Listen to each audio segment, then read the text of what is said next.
था तो मेरे को गुड क्वालिटी के एवोकाडो ड्रैगन फ्रूट यहाँ मिलते नहीं थे। तो तब मेरे को आइडिया आया कि भाई वहाँ पे ये सबसे महंगे फ्रूट्स में आते थे, मतलब यूके में भी सबसे महंगे फ्रूट वहाँ पे मिलते थे, वो यही थे, ड्रैगन फ्रूट और एवोकाडो। तो मैंने सोचा कि इसकी खेती की जा सकती है, तो फिर और यहाँ की पॉपुलेशन को भी इसकी क्वालिटीज़ अच्छी लगी, क्योंकि यहाँ पे भी हेल्थ एंड फिटनेस का क्रेज़ बढ़ रहा है। तो फिर मैं इंडिया आया, उसके बाद मैंने पता किया कि इसकी खेती कहाँ कहाँ होती है। तो इज़राइल में काफ़ी हाईटेक तरीके से इसकी खेती हो रही थी, क्योंकि दूसरे देशों में जो टेम्परेचर है वो अपने यहाँ का टेम्परेचर नहीं है। जैसे भाई साहब ने बताया कि 30 डिग्री से ऊपर नहीं होता, लेकिन इज़राइल, वियतनाम, इन सब कंट्रीज़ में कुछ पर्टिकुलर वैरायटीज़ हैं जो 40 डिग्री तक के भी इसमें ऐसी वैरायटी डेवलप करी है जो हो जाती है और अच्छा फ्रूट देती है। तो फिर मैं वहाँ गया, मैं इज़राइल गया, मैं वहाँ 1 महीना रहा, इसकी खेती के बारे में सीखा, एवोकाडो की और ड्रैगन फ्रूट की। फिर मैं वापस आया और उसके बाद थोड़े टाइम कोविड हो गया था, तो मैं स्टार्ट नहीं कर पाया। 2021 में मैंने स्टार्ट कर दिया था प्रोजेक्ट। तो 2021 में मैंने ड्रैगन फ्रूट लगाया। ड्रैगन फ्रूट जो है, इसमें देखिए 2 टाइप की वैरायटी ज़्यादा कॉमन है अपने। एक होती है अंदर से सफ़ेद और एक होती है अंदर से पिंक, एकदम मरून रेड कलर की, डार्क एकदम। बाहर से दोनों पिंक रहती है, बाहर से डिफरेंस नहीं बता सकता है, लेकिन अंदर से जो रेड होती है ना, उसी का मार्केट में ज़्यादा प्राइस मिलता है, वही ज़्यादा मीठी होती है और वही ज़्यादा बिकता है। तो अगर आप लोग सोचें ड्रैगन फ्रूट लगाने का, तो अंदर से रेड वाली वैरायटी। दूसरा, ये साउथ अमेरिका का फल है ओरिजिनली, लेकिन अब वर्ल्ड वाइड इसकी खेती होने लगी है और ये कैक्टस प्रजाति का पौधा है। तो ये बेल की तरह चढ़ता है। तो इसमें ज़्यादातर जो सिस्टम है वो ऐसा है कि कंक्रीट का एक पोल लगाया जाता है ज़मीन में, उसके चारों साइड पे, हर एक साइड पे एक पौधा लगाया जाता है, और जब ये उग के बड़ा हो जाता है तो ये एक छतरी की तरह, अम्ब्रेला की तरह इसका शेप बन जाता है, पूरी कैविटी बन जाती है। ऊपर एक रिंग लगाई जाती है कंक्रीट के पिलर पे, और उसके बाद छतरी की तरह वो एकदम डेवलप हो जाता है।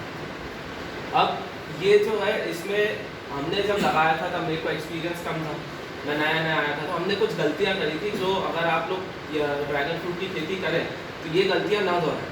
सबसे पहले रेस बेड्स बनाना ज़रूरी है, क्योंकि अगर आपके पास, हमारी काली मिट्टी है हमारे खेत में, तो काली मिट्टी में पानी ज़्यादा रुकता है। तो अगर आप रेस बेड बनाते हैं, बांध बनाते हैं, तो फिर पानी साइड से निकल जाता है, जड़ों में नहीं रुकता। दूसरा, हमने क्या किया था, हर रो में एक लैटरल दी थी, एक ड्रिप लाइन दी थी। अब भाई पौधा तो चारों तरफ लगा है, अगर आपने एक ड्रिप लाइन दी तो आधी जगह पानी आएगा, आधी जगह पानी नहीं आएगा। तो फिर बाद में हमने इसको हर रो में 2 ड्रिप लाइन करी, स्टार्टिंग में 1 थी, बाद में 2 करी। तीसरा, अब जो ऊपर की रिंग होती है वो हमने सोचा कि भाई ये कितना ही वेट हो जाएगा इसका, है तो पौधा ही, तो फिर हमने PPR पाइप की बना दी। लेकिन अब प्रॉब्लम ये आई कि हमें बाद में मैंने जिन कंसल्टेंट से बात करी थी, पौधा लिया था, तो उनने बताया कि ये 200 किलो तक का हो सकता है एक पौधा। तो फिर तब ये PPR पाइप जो होता है, PVC से ऊपर की क्वालिटी का रहता है थोड़ा, वो टूट जाएगा। तो इसमें मैं आपको सजेस्ट करूँगा, या तो आप कंक्रीट लगाएं या टायर लगाएं। आप जो वो निकलता है आपका कंक्रीट से ऐसे सरिये को बेंड करके ऐसे टायर लपेट सकते हैं वहाँ पे, तो वो उसके सपोर्ट में रुक जाएगा। तो दूसरा गलती ये थी। तीसरी थी कि हमने जो बेड टू बेड डिस्टेंस दिया था, हमें बताया गया था 10 फीट से 10 × 8 फीट। तो हमने क्या किया, बेड टू बेड डिस्टेंस ले लिया, प्लांट टू प्लांट डिस्टेंस नहीं दिया।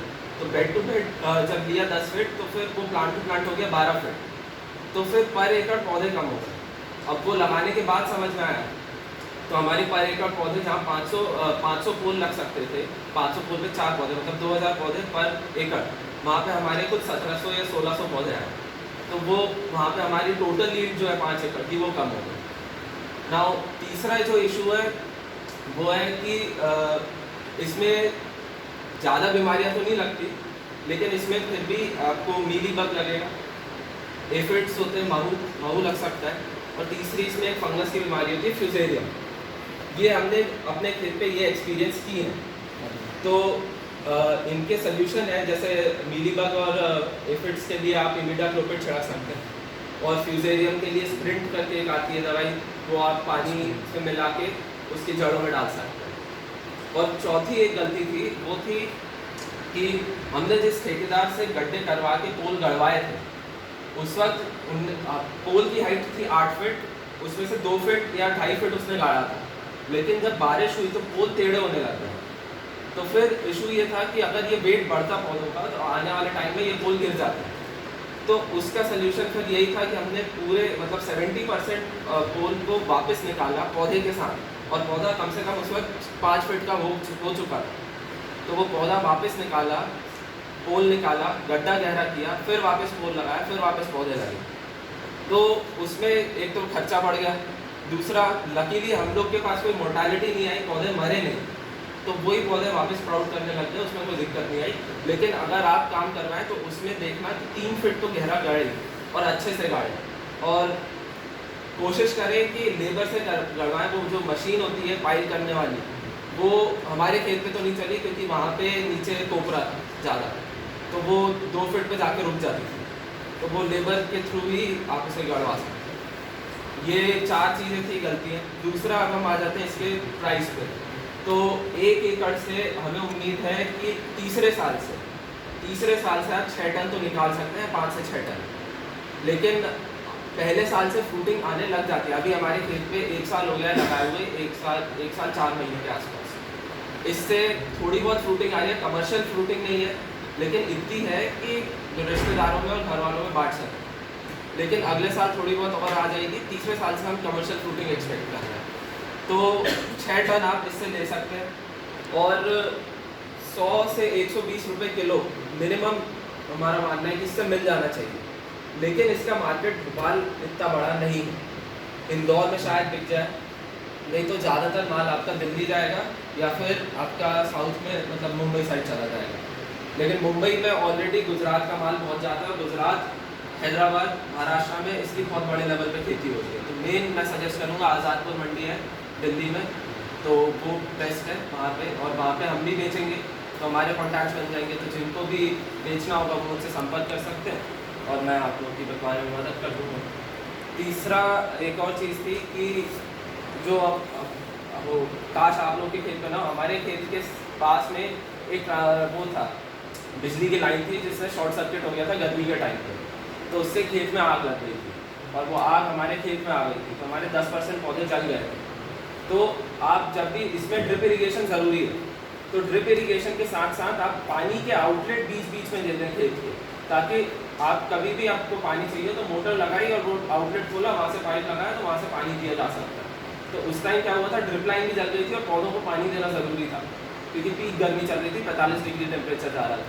तो फिर हमने ट्रैक्टर बुलवा के उससे पानी दिलवाया था। तो ये सब कुछ मेरे एक्सपीरियंसेस हैं जो आप लोग को, अगर आप ड्रैगन फ्रूट की खेती करें तो इसमें आपकी मदद हो। धन्यवाद।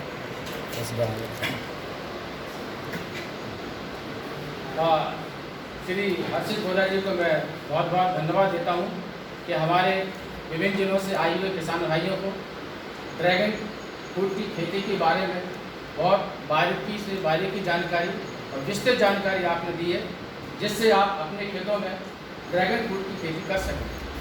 और किसान भाई को मैं कहना चाहूँगा कि परसों हम प्रगतिशील कृषक श्री हर्षित गोदा जी के खेत पर जाएंगे और उन्हें जो ड्रैगन फ्रूट की जो खेती कर रहे हैं उसके बारे में हम देखेंगे और समझेंगे। धन्यवाद। एक चीज़ और ऐड करना चाहूँगा, मैं इसके वीडियोस भी बना रहा हूँ, तो मेरा यूट्यूब पे चैनल है जिसका नाम है इंडो इजराइल एवोकाडो। तो ये चैनल पे आप फॉलो